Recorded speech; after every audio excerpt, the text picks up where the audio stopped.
This is Keep On Pushing TV with Devon Harris. Stop putting your dream on the shelf.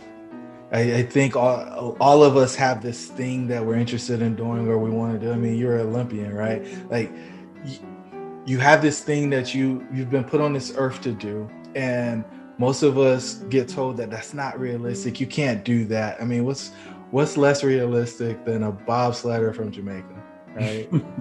Right? What's less realistic than that, right? And so, we've been put here to do this thing, whatever it is, and only we know it. It's in our heart.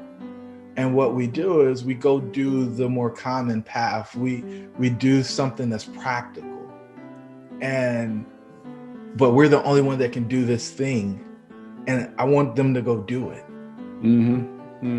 Instead of giving into the fear of not being successful at it or whatever else.